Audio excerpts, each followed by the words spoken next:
Bike boat के सभी पीड़ित साथियों को मनीष हिंदुस्तानी की नमस्कार। साथियों, सबसे पहले मैं सभी पीड़ित साथियों की तरफ से ईटीवी भारत लखनऊ चैनल और उसके संवाददाता को दिल से धन्यवाद करता हूं कि इन्होंने बाइक बोट जैसे ही ठगी प्रकरण की आवाज़ अपने चैनल पर उठाई। बहुत बहुत धन्यवाद। साथियों, अभी बाइक बोट घोटाले ईडी के निशाने पर आ चुके हैं और ईडी के सूत्रों की माने तो 42,000 करोड़ की बाइक बोट घोटाले के आरोपी बद्रीनाथ तिवारी के साथ प्रभावशाली लोगों में शुमार सपा के पूर्व कैबिनेट मंत्री व सपा का पूर्व विधायक मैसूर बिल्डर व वर्तमान में एक भाजपा विधायक भी शामिल है। 4,000 की नहीं है ये घोटाला 42,000 करोड़ का है। 42,000 करोड़ के बाइक बोट घोटाले में मास्टरमाइंड बद्रीनाथ तिवारी अकेला नहीं था, उसके साथ उसमें 5 कथित पार्टनर इस घोटाले में शामिल थे। लखनऊ में पांडव ग्रुप के नाम से मशहूर इन पार्टनरों के कारनामे काफ़ी चर्चा में रहे। बाइक बोट घोटाले से आए करोड़ों रुपए भी पार्टनरों में बटे। ईडी के जांच में सारे तथ्य सामने आए हैं। बहुत जल्दी इन सभी की पूछताछ के लिए बुलाया जाएगा। इन सभी को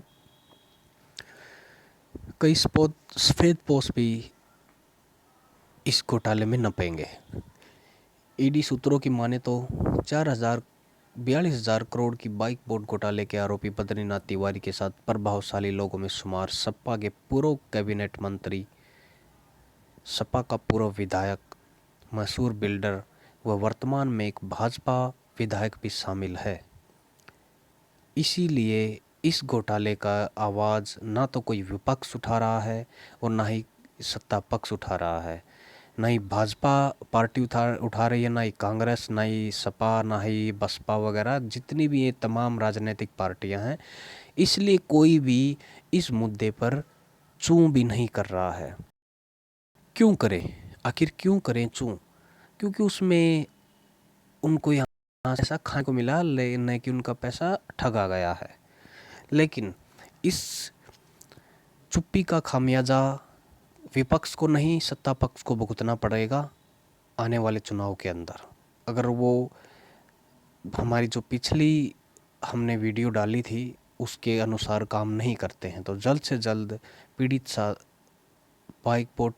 सभी बाइक बोट पीड़ित लोगों का पैसा वापस नहीं देते हैं तो इस घोटाले का आरोपी बद्रीनाथ तिवारी सपा सरकार में भी सुल्तानपुर से सपा के एक पूर्व विधायक के संपर्क में रहा।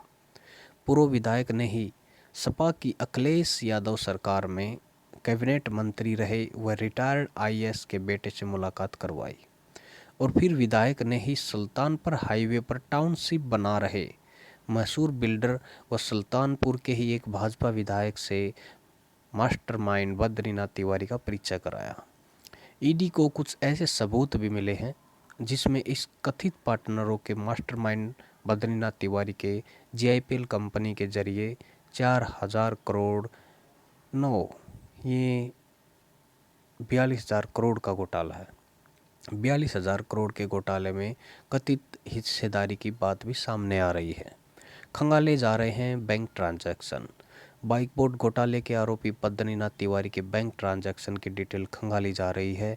ईडी इस बात की भी जांच कर रही है कि बीएन तिवारी व उससे जुड़ी कंपनियों के खाते से किन किन लोगों के अकाउंट में पैसे ट्रांसफ़र किए गए और किन किन लोगों के बैंक अकाउंट से बद्रीनाथ तिवारी के बैंक अकाउंट में पैसे आए। ईडी के एक अफसर के अनुसार संगठित मिले बैंक ट्रांजैक्शन के बैंक होल्डर को नोटिस देकर पूछताछ के लिए बुलाया जाएगा। बिल्डर की पहचान 1818 राजधानी लखनऊ में 1818 नंबर की मैसूर एसयूवी गाड़ियां बिल्डर की बताई जा रही हैं। सूत्रों की माने तो सुल्तानपुर हाईवे पर एक टाउनशिप बना रहे बिल्डर के गोमती नगर से स्थित आवास पर देर रात तक जश्न का दौर चलता था। बिल्डर सपा के पूर्व मंत्री और पूर्व विधायक का बहुत करीबी माना जाता है। गोमती नगर में बिल्डर और उसके बहनोई का मकान अगल बगल है। दोनों बिजनेस पार्टनर भी हैं। बद्रीनाथ तिवारी के बेटे कुश तिवारी ने गर्लफ्रेंड को गिफ्ट की थी MG hectare SUV. Bike board घोटाले में रोज़ रोज़ नए सनसनीखेज खुलासे हो रहे हैं। ईओडब्ल्यू को जानकारी मिली है कि बद्रीनाथ तिवारी के बेटे कुश तिवारी ने पिछले दिनों एक महिला मित्र को एक एसयूवी कार गिफ्ट की है। ईडी अब महिला मित्र से पूछताछ का मन बना रही है। ईडी बीएन तिवारी के बेटे कुश और मनोज तिवारी की तलाश कर रही है। जीआईपीएल की स्कीम बताकर हड़पे थे करोड़ों रुपए। बताया जाता है कि विजेंद्र हुड्डा की डीटीएच कंपनी को सेवा देने के लिए उनका समझौता हुआ था।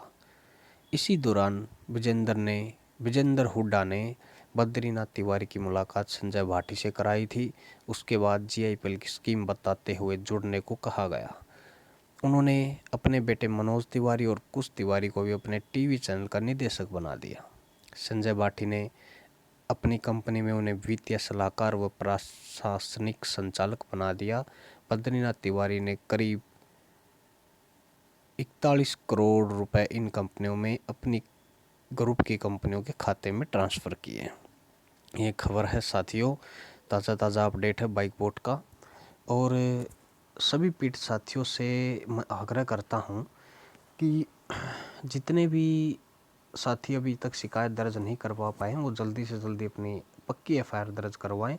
और जिस साथी ने अपनी पक्की एफआईआर दर्ज करवा चुके हैं उनका चार्जशीट दाखिल हो चुकी है और कोर्ट में मुकदमा है, तो अब पैरवी के लिए या खुद खड़े हों, प्रत्येक जो भी आपकी पेशी लगी को जो भी तारीख है उस पर खुद खड़े हों या फिर अपने किसी वकील को अपने साथ रखें, नहीं तो उसका नुकसान भुगतना पड़ेगा।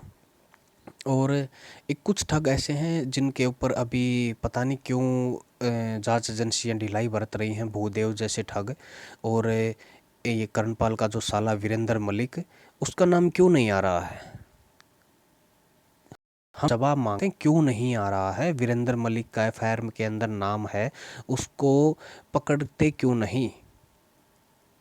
भट्ठा पारसोल में वो कई बार आया है, देखा गया है, इधर उधर ही रहता, विदेशों में तो भाग नहीं गया। तो इन ठगों को पकड़ते क्यों नहीं? जल्द से जल्द प्रत्येक ठग को पकड़ के सलाखों के पीछे डालो, तब जाके हम पीड़ितों का पैसा वापस आने की उम्मीद होगी कुछ। हम अपना काम कर रहे हैं और धीरे धीरे अगर हमारे मन मुताबिक अगर आपने कार्रवाई नहीं की, आपके मुताबिक आपने काफ़ी कर ली है, अब अगर हमारे हिसाब से कार्रवाई नहीं की तो अब हम अपने आंदोलन की तैयारी कर रहे हैं।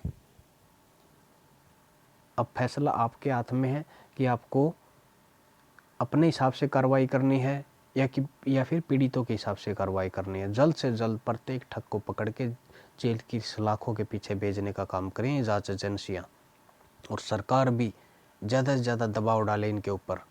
जल्द से जल्द भूदेव, वीरेंद्र मलिक, विजेंद्र हुड्डा, दीप्ति बहल, ये जितने भी फरार ठग हैं उनको जल्द से जल्द पकड़ के अंदर डालो। और बाइक बोर्ड के जितने भी बड़े बड़े लीडर जिनको करोड़ों में पैसा गया, लाखों में उनके बैंक अकाउंट के अंदर पैसा गया, 200 लीडरों को जो नोटिस जारी किए थे ईडी और डब्ल्यू ने, जिसने भी जारी किए थे, उन सब के ऊपर क्या कार्रवाई चल रही है? पैसे ले लेके उनको छोड़ रहे हो, उनसे पैसा वापस रिकवरी करो। हमें कोई मतलब नहीं कि उनको जेल के अंदर डालो। बाइक बोर्ड से जो पैसा उनको, हम पीड़ितों का पैसा उनके अकाउंटों में गया है, उनकी खून पसीने कमाई नहीं है, खेतों में हल चला के पैसा नहीं कमाया उन्होंने, उस पैसे को वापस लो और पीड़ितों को दो उनको उस पैसे को, और उनके ऊपर कार्रवाई करो अगर पैसा नहीं देते हैं तो वो, जल्द से जल्द। धन्यवाद साथियों।